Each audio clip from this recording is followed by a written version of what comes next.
संख्या आपका 9 है।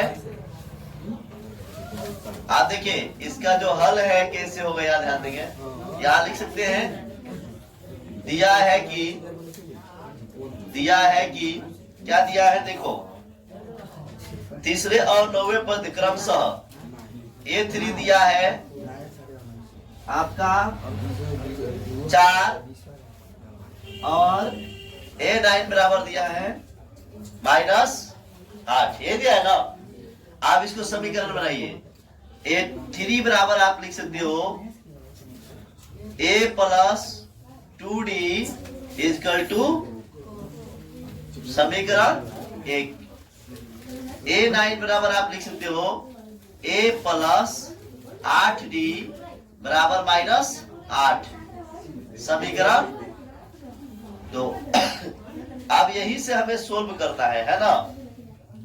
अब यही से सोल्व क्या करना है, इसे देखिए।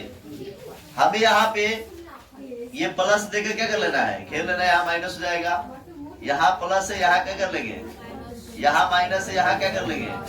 अब देखो ऊपर प्लस नीचे। अब प्लस 8 कौन चीज जा रहा है, माइनस वाला। तो 6D बराबर 8 4 12। ठीक है। अब D बराबर हो गया 12 बट्टे -6। ये कट जाएगा 6 दूना 12 -2 आ जाएगा। ठीक है। D का मान निकल गया -2। अब आपको जिसमें मन करे D बराबर -2 समीकरण 1 में रखने पर, समीकरण 1 में रखने पर, ठीक है। तो अब D बराबर -2 तो A प्लस 2D बराबर 4 है। इसमें हम D की जगह पे रख देंगे कितना, -2। तो A का मान निकल जाएगा। अब देखो यहाँ पे A का मान पता नहीं है हमें। 2 गुने D का मान आया -2 बराबर 4। अब देखिए यहाँ क्या हो गया, A प्लस प्लस माइनस -4 बराबर 4। अब ये हो गया A बराबर 4 प्लस 4, माइनस होता तो जाएगा प्लस में हो गया। तो ये बराबर आ गया 8।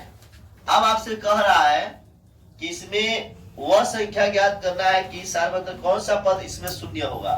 बता रहा है कि इसका कौन सा जो पद है वो क्या होगा, शून्य होगा। अर्थात समझिए कि इसका अंतिम पद ले लीजिए।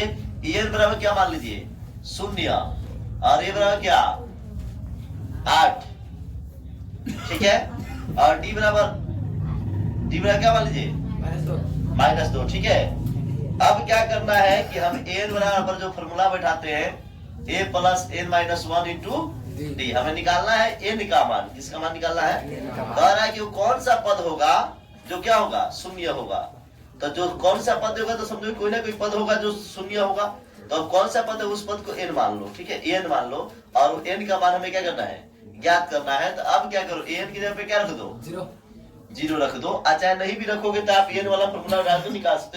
n का मान पूछ रहा है कि कौन सा पद होगा जो क्या होगा, शून्य होगा। आप ऐसे भी बिना 0 का भी बना सकते हैं। n बराबर A का मान क्या है, A का मान 8। n का मान हमें पता, तो n-1 D का मान तो हमें पता है ना, क्या है, 8 हो गया।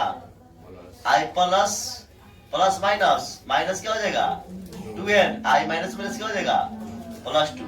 आप देखो ये क्या हो गया, 8 प्लस -2n प्लस क्या हो गया 2। 8 2 10।